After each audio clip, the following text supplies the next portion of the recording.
Domingo passado falamos sobre a vida de Saul, o homem que foi reprovado na prensa de Deus. O homem que começou tão bem, cheio de Deus, profetizando, cheio do temor do Senhor. Mas Saul não teve tempo antes de assumir o governo de ser talhado por Deus, de passar pela forja de Deus, de passar pela prensa de Deus. E Deus teve que submetê-lo durante o governo, já reinando. Porém, o poder lhe subiu à cabeça. Ficou orgulhoso, vaidoso, ciumento. E o fim de Saul foi suicídio. Diga misericórdia. Como um homem escolhido por Deus, separado por Deus, termina a vida num suicídio.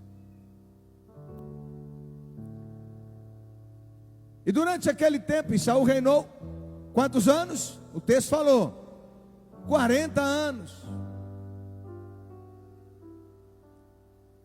E durante parte do tempo, depois que Deus viu que ele teimava na desobediência, Deus então começou a preparar um novo rei. Novo, não tinha idade, na sua adolescência, estava no campo cuidando de ovelhas, tendo as suas primeiras experiências. E Deus começou a treiná-lo no lugar certo, porque a ovelha é um animal que não sabe se defender, ela depende de cuidado. A ovelha é míope, não consegue enxergar bem, ela corre o risco de se perder comendo uma grama aqui, outra ali, um capinho aqui, acolá, e vai se distanciando e se perde. Então ela necessita de cuidado constante. E esse jovem Davi era pastor de ovelhas. Existia algum problema lá na sua casa? Alguns estudiosos dizem que ele era filho de Jessé com outra mulher. O fato era que ele era meio rejeitado na sua casa. Tanto é que quando Deus manda o profeta Samuel na sua casa para ungir o rei, e Samuel vai à casa de Jessé e fala que vai ali para essa missão, e manda juntar a família, Davi não foi convidado. Ser pastor de ovelha não era grande coisa, e ele sem importância, e os 3 filhos, todos os filhos passam, mas desde os 3 primeiros, em que Samuel fica preocupado, porque Deus dizia, não olha para esse, não olha para a aparência, eu olho o coração, até passarem os filhos todos e ele descobrir. Samuel preocupado, acabou seus filhos, não tem mais nenhum filho. E aí ele diz, tem um, está lá no campo, então manda chamá-lo, porque enquanto ele não chegar, nós não vamos nos assentar. Isso é, deixa a comida esfriar. A gente só se assenta à mesa para comer quando ele chegar. E você sabe quando dá hora de comer? Todo mundo tem pressa e sai alguém correndo, e gritando à distância, Davi, Davi, venha, papai está te chamando, o profeta está lá em casa, está te esperando, e diz que não come enquanto você não chegar, ninguém está entendendo nada, e Davi muito menos. É esse Davi que lá no campo defendia as ovelhas, esse Davi que lá no campo compôs muitas das suas canções, ninguém sabia, um rejeitado da família, mas alguém que descobriu o coração do Pai, a intimidade do Pai, e descobriu que era possível Deus vir, descer até aquele campo onde ele estava e ter comunhão, intimidade com ele. Aleluia! Numa ocasião, no poder do Espírito de Deus, ele mata um urso. Numa outra ocasião, ele mata um leão que tinha se voltado contra uma ovelha. Numa dessas ocasiões, ele pega uma ovelha que está ferida, põe no colo e vem caminhando com ela. E Davi, olhando para a ovelha, depois de um livramento daquele, de um animal feroz, ele olha para ela e diz assim: eu sou o seu pastor.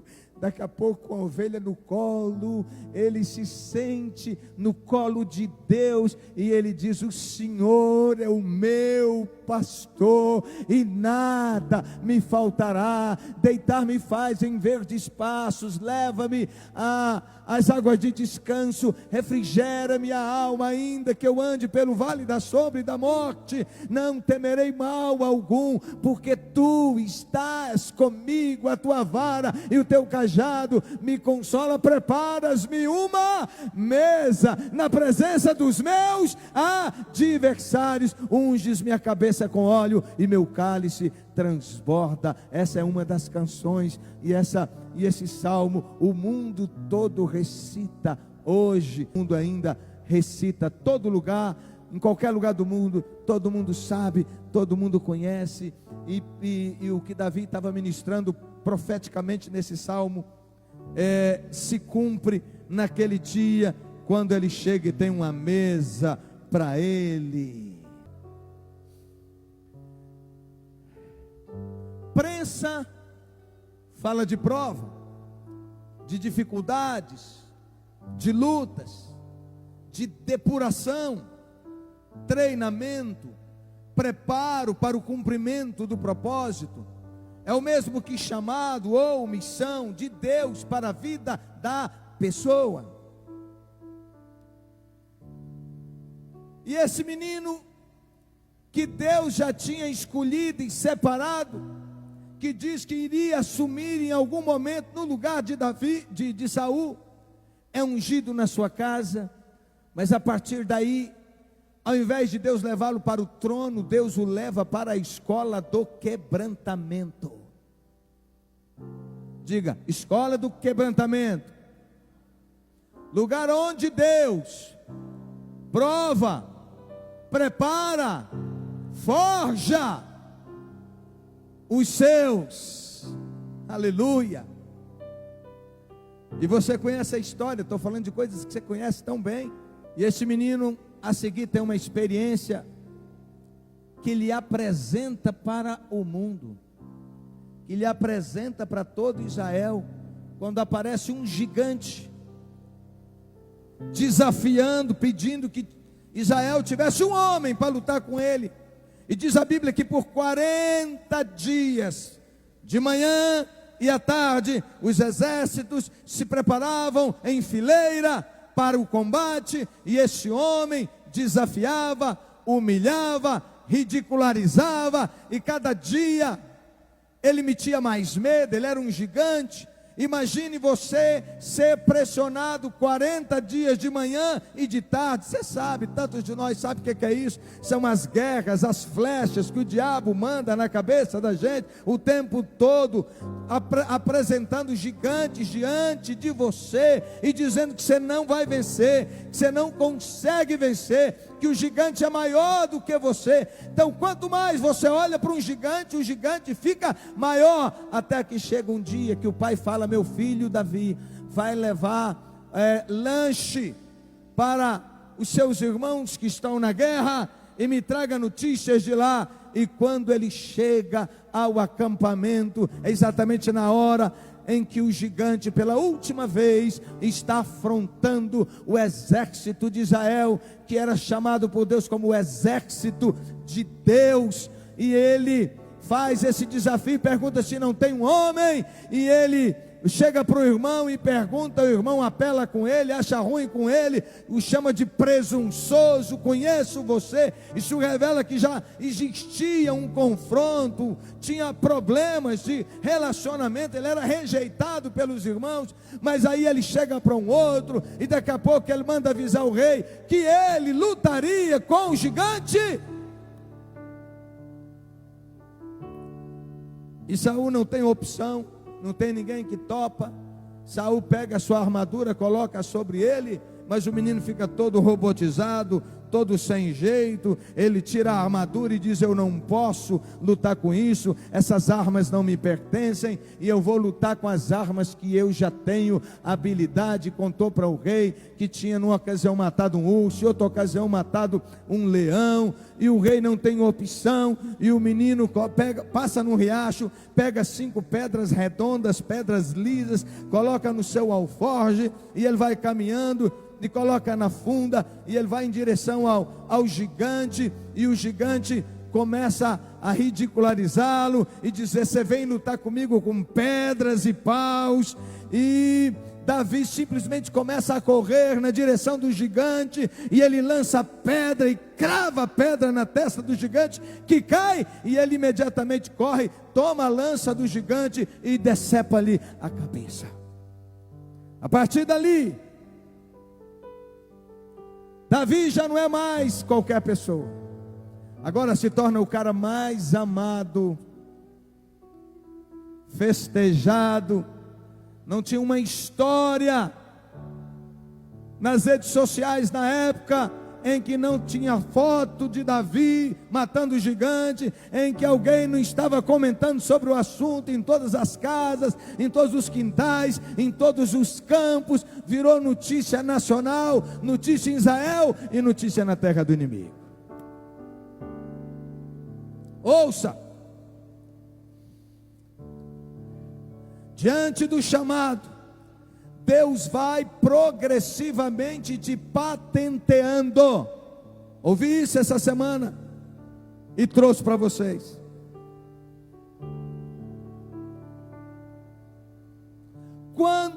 Quantos testes você passa, mais você morre. Eu estou dizendo que existem patentes espirituais. À medida que você enfrenta as lutas, os gigantes, e vence, à medida que você passa pelos testes, passa pelas provas, o Senhor vai aumentando a sua patente, seu nível de conquista no mundo espiritual. Quanto mais você morre, mais a sua patente vai aumentando. E talvez você pergunte: mas como morrer? É em cima do que Jesus fala de João 12:24, da semente de trigo que cai na terra. Se não morrer, fica só, mas se morrer, produz muito fruto. O morrer fala de negar-se a si mesmo, fala de se humilhar, de se render. Quanto mais você aprende esse caminho, mais a sua patente no mundo espiritual vai aumentando. Guarde isso. Não estamos todos na mesma posição. A patente, a autoridade, é medida pelo nível de obediência. Tem gente que obedece mais, tem gente que tem mais graça e mais facilidade para obedecer, e tem gente mais dura, inflexível. Portanto, estão em níveis espirituais diferentes. A palavra de confronto é: demore para obedecer, Deus vai demorar para te promover. Demore para obedecer, você vai demorar para crescer. E agora você começa a entender por que tem gente que está na igreja há tanto tempo na fé em Jesus, mas elas continuam bebês espirituais, elas continuam nos mesmos lugares. Demore para obedecer, vai demorar para morrer. Compreenda, não estamos todos na mesma posição, somos todos filhos, sim, mas ouça, graça é para todos, mas herança é somente para filhos. O caminho é o caminho da obediência. Diga, obediência. Mais forte. Se você tem dificuldade com a obediência,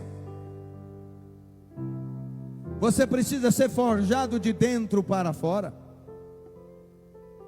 A forja, o teste, a prensa são sinônimos das mesmas palavras.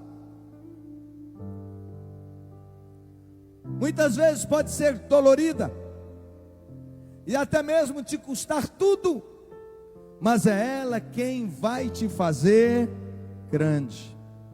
Mateus 7, versículo 21, o Senhor Jesus diz: nem todo que me diz Senhor, Senhor entrará no reino de Deus, mas aquele que faz a vontade do meu Pai. E muitos naquele dia dirão, está falando do juízo: Senhor, eu fiz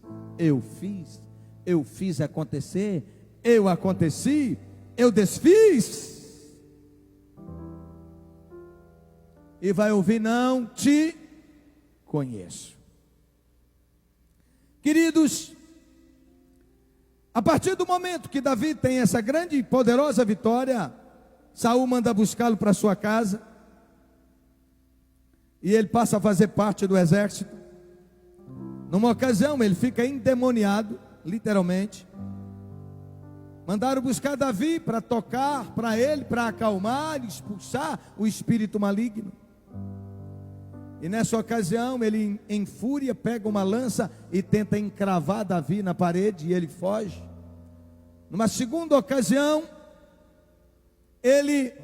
o homem está endemoniado novamente, e buscam Davi novamente para tocar, e ele passa pela mesma experiência de fúria, e ele percebeu que Saul queria matá-lo, porque Saul era um homem de muito ciúme, e Saul percebeu que tinha alguém mais importante. E o dia desse teste foi quando eles voltavam da guerra, da grande estrondosa vitória, e entram pelas ruas das cidades de Israel, e as mulheres e crianças e o povo gritando: Saul matou os milhares, mas Davi matou os 10 milhares. Isso é um teste. E quantas vezes somos rejeitados nesse teste? Em que alguém é elogiado, alguém é anunciado como maior do que a gente, melhor do que a gente, e você fica calado, dá aquela risadinha xoxa, mas o seu coração foi picado pelo ciúme, porque o outro está recebendo mais honra do que você está recebendo. Queridos, daqui a pouco Saul arma uma situação, Davi casa com uma filha dele. Eu estou resumindo a história. E num dos dias Saul decidiu matá-lo, e mandou os soldados à casa de Davi para matar o genro. Mical, sua esposa, o avisa e arma, faz um boneco como se fosse uma pessoa, deixa na cama e manda Davi fugir, e o ajuda a fugir pela janela. E ele percebeu que ele não tinha outra opção agora a não ser fugir. Diga comigo: Davi estava matriculado por Deus na escola do quebrantamento. O professor era um homem mau, que passou a odiá-lo, um homem cheio de ciúmes, um homem endemoniado, e era a maior autoridade no reino, o próprio rei, que constituiu 3.000 soldados e deixou toda a agenda do estado, e numa busca frenética, louca, dioturna, de dia e de noite, o tempo todo a caça desse rapaz para matá-lo. Numa ocasião, logo no início, ele foge para o país vizinho, para o rei de Gate, fica uns dias, volta. Quando volta, ele se esconde na caverna de Adulão. E eu comecei a procurar na Bíblia os salmos escritos por Davi, que são mais de 70, alguns falam até em 85, outros falam em 73. Quais salmos foram escritos no tempo da fuga? Como é que era e se tornou, como estava o coração de Davi no tempo dessa angústia, dessa dor, de ser perseguido por alguém que ele apenas estava servindo, alguém que ele não devia nada, e alguém que tinha a total autoridade e ele não tinha nenhuma. Eu falo da prensa e a adoração. E é interessante que a gente vai notar que Davi, na prensa de Deus, não para de adorar. Olha para mim. Quem mandou você parar de orar? Quem mandou você parar de louvar? Quem mandou você parar de adorar? Porque os maiores louvores, a maior adoração, o maior culto não acontece nos momentos de júbilo, de festa, de celebração, mas eles acontecem nos momentos de gemido da nossa alma, naquelas ocasiões em que a gente percebe que a gente não tem outra coisa a fazer a não ser abrir e rasgar a alma na presença do Senhor. É nessas ocasiões que o coração exprime o que há de mais puro diante de Deus, porque as provas provam, revelam o nível da nossa confiança a Deus. Se você na hora da prova fica em silêncio, fica amuado, fica oprimido, fica deprimido, ao invés de louvar, xinga, você se afasta, você está revelando que você não tem intimidade com Deus, que você é um menino na fé. Mas quando na hora da prova, você olha para um lado, olha para o outro, mas olha para o céu e diz: é de ti que vem o meu socorro, é do alto que vem o meu livramento. Eu não estou entendendo, mas eu estou te adorando. Eu não estou compreendendo nada, mas eu estou te exaltando, porque tu és meu, eu sou teu. O Senhor me comprou com o sangue de Jesus, eu pertenço ao Senhor. Hoje eu não compreendo o nível da dor, mas eu sei que tu tens a resposta final. E aí eu fui pesquisar quantos salmos Davi escreveu no tempo da fuga. Salmo 34, Salmo 52, Salmo 54, Salmo 56. Pode anotar para você conferir em casa o que ele estava falando no meio dessa dor toda. Salmo 59, Salmo 63 e Salmo 142, segundo os estudiosos, foram salmos que ele escreveu nesse contexto, por nesses anos dessa fuga e desse sofrimento. O Salmo 34 foi escrito quando fugia de Saul e foi lá para os filisteus. 1 Samuel 21:10. E diz assim, olha como ele começa o salmo. Primeiro ele louva: bendirei o Senhor em todo o tempo, e o seu louvor estará nos meus lábios. Isso é, para pensar. O cara está fugindo, está correndo.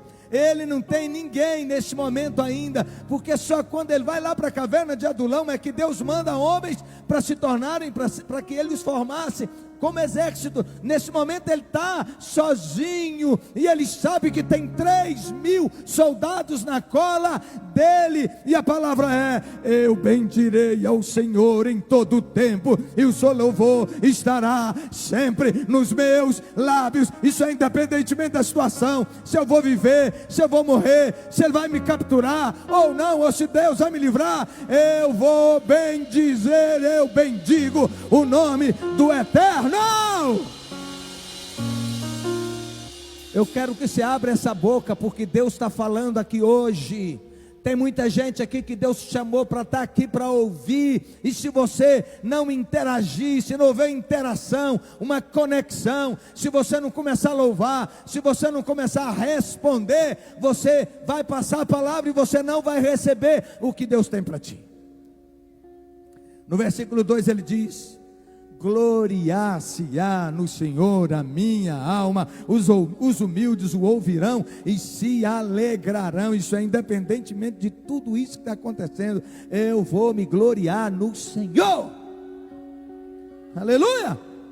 Versículo 3: engrandecei o Senhor comigo, e todos a uma só voz exaltemos o nome do Senhor. Ele para, minha filha, ele pega um papel, ele foge com o seu instrumento musical, ele toca, ele escreve a canção, e ele nesse momento ele está sozinho, não tem público para louvar com ele, mas ele está olhando em fé para o amanhã, olhando em fé para os dias do livramento, olhando em fé quando Deus cumpriria as promessas da vida dele, olhando em fé para essa noite, quando você receberia essa palavra.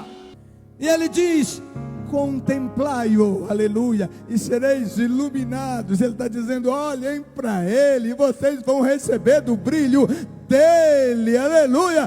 Davi está correndo, Davi está aflito, ele sabe que o inimigo está vindo, as mensagens estão chegando, mas ele para olhar para o Todo-Poderoso, contemplar, para poder dizer: ah, maior é aquele que está comigo do que aquele que está no mundo. E diz: ele livrou-me de todos os meus temores. Oh! Não tem medo, irmão. Não tem medo, não é porque a força está no seu braço, não. Até porque ele sabe que é ele sozinho contra um gigante muito pior do que Golias, que é Saul, o rei, com todo o poder, com toda a máquina estatal na mão, com todo o poderio bélico na mão, com toda a força e autoridade. Aleluia. Aleluia. Contemplai-o. Ele está dizendo para você hoje: olha para o Senhor, e sereis iluminados, e o seu rosto jamais sofrerá vexame. Vai tirar a vergonha, vai tirar o abatimento. Sabe aquele olhão assim de quem não conseguiu dormir? Vai tirar tudo isso, vai te dar paz, graça, condição para dormir, para descansar, porque você descansa no Altíssimo. Clamou esse aflito, e o Senhor o ouviu. Ele está dizendo: eu estava assim, eu estava aflito, tive que sair correndo às pressas, larguei minha casa, larguei minha esposa, saí com tudo, saí com a roupa do corpo. Eu estava aflito, mas eu clamei e ele me ouviu. Deus te trouxe aqui hoje para você clamá-lo, para dizer que se você clamá-lo, ele vai te ouvir. E livrou-me de todas as minhas tribulações. A seguir, ele testemunha da fidelidade de Deus. Busquei o Senhor e ele me acolheu, e perna para quem te quer. Ó, ele está correndo, ele está fugindo, mas ele sabe que ele não está só, que o Senhor é com ele. Eu o busquei e ele me acolheu. Ele sabe que tem anjos de Deus junto com ele, ele sabe que a graça de Deus está sobre ele, mas ele tem que correr. É isso que muita gente não entende. Você está na prova, você não pode parar, você continua se movimentando, mas você vai glorificando enquanto você vai andando, enquanto você está correndo, você está exaltando.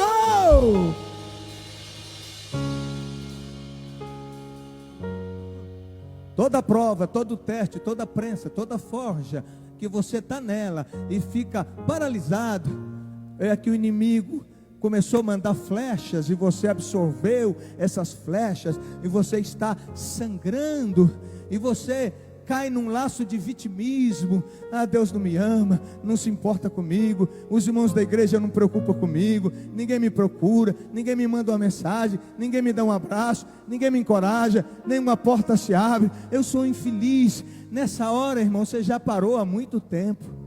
Nessa hora o inimigo já está dando risadas.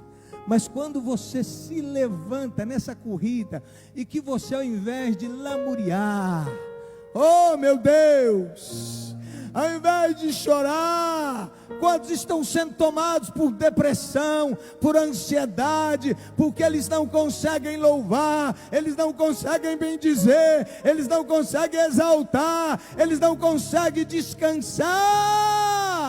É isso. Mas quando você começa a fazer isso, os anjos de Deus se postam do seu lado, aleluia. E você vai aumentando o seu nível na caminhada, e vai rompendo, e vai para frente, e vai se movendo. Mas os demônios não conseguem mais te acompanhar. Eles vão ficando para trás, porque eles não conseguem estar no ambiente onde tem louvor, onde tem culto, onde tem adoração, onde tem gente que se posiciona diante do Altíssimo. Aí a seguir ele fala do livramento. O anjo do Senhor acampa-se ao redor dos que os temem e os livra. Ele está dizendo: eu não estou sozinho. Tem um exército de Deus. Saul está com um exército de homens. Eu estou com um exército de Deus do meu lado, e Ele me livra. Ele ainda tem tempo para dar um recado para as gerações nos milênios seguintes, e chegar até nós. Provai e vede que o Senhor é bom. Bem-aventurado o homem que nele se refugia. Ele não tem tempo para lamuriar, ele não tem tempo para questionar, para perguntar o porquê daquela guerra toda. Ele sabe que ele foi ungido rei, mas ele não consegue entender como é que isso se encaixa no tempo e no espaço. Ele só sabe ficar na presença do Senhor, e não sabe por quanto tempo será, e nem foi avisado por Deus por qual será o tamanho da prova. Ele só sabe que Deus está lá na frente com o troféu da vitória, esperando por ele.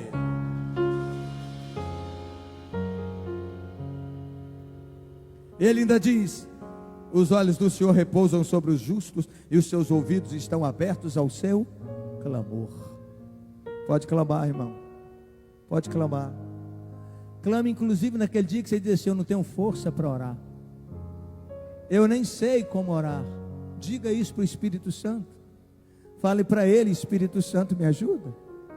Você é comigo? Eu não estou conseguindo orar, eu não tenho força, eu não sei nem o que falar. Me ajuda.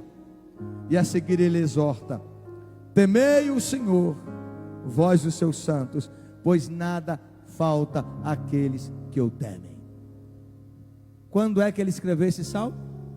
Davi escreveu esse salmo quando estava fugindo de Saul.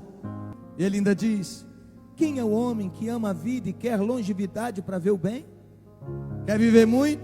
Refreia a língua do mal e os lábios de falarem dolosamente. Ele sabe que o poder da vitória ou da derrota está na língua. Porque se ele desatasse a língua para murmurar, para reclamar, para conversar, para confrontar, se vitimizar, estava decretada a sua derrota. Ele tinha sido reprovado na presença de Deus. Por que você não consegue pegar isso e aplicar isso no seu dia a dia, nas suas provas, nas suas prensas, nas suas lutas, nas suas guerras? Refreia a língua do mal e os lábios de falarem dolosamente. Dolo. Aparta-te do mal, pratica o que é bom, procura a paz, empenha-te por alcançá-la. Versículo 16: o rosto do Senhor está contra os que praticam o mal, para lhes extirpar da terra a memória. Ele está decretando profeticamente o fim dos seus inimigos. Ele está dizendo: os maus Deus vai tirar da terra. E ele termina o salmo falando da fidelidade de Deus. Versículo 17: clamam os justos e o Senhor os escuta e os livra de todas as suas tribulações. Perto está o Senhor de quem tem coração quebrantado e salva os de espírito oprimido. Tem coração quebrantado aqui? Tem gente passando pela prensa, pela prova, e o negócio está apertado, está gemendo, mas você está na presença de Deus? E ele ainda avisa: muitas são as aflições do justo. E Jesus no Novo Testamento diz tudo isso de novo: nesse mundo tereis aflições, mas tende bom ânimo. Então a aflição é para quem está vivo. Quem está nessa terra vai enfrentar aflição, vai enfrentar luta. Tem coisa que a gente vacilou e causou, a nossa boca falou demais, então a gente chamou o problema. Tem coisa que a gente não fez por merecer, só porque a gente está perseverando, caminhando, vencendo. As pessoas olham para nós e ficam com ciúme da sua conquista, ciúme da sua casa, de tudo que você tem, do marido que você tem, da mulher que você tem, dos filhos que você tem, das coisas que você alcançou, das amizades que você tem, dos bens que você tem. Esse mundo é lugar de aflição, é isso.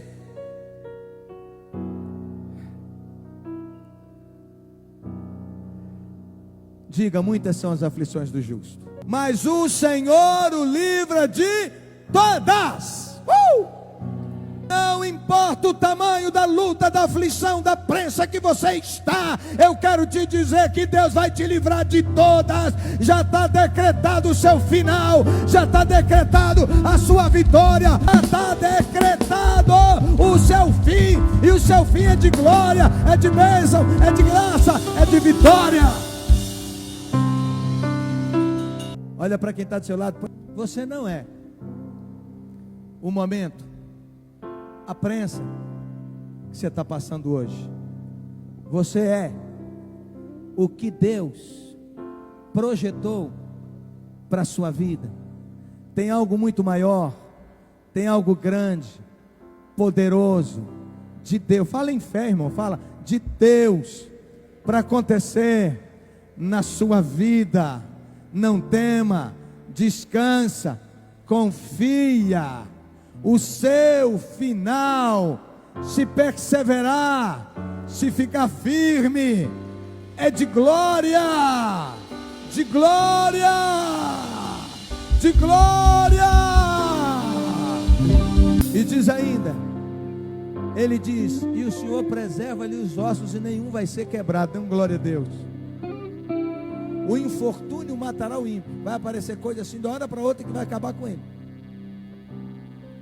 E os que odeiam o justo serão condenados, mas o Senhor resgata a alma dos seus servos. Dão glória a Deus. Dos que nele confiam, nenhum será condenado. Hoje a gente está só introduzindo, falando de Davi na prensa de Deus, mas ele é um adorador. Na prova, na forja, na luta. Fique em pé.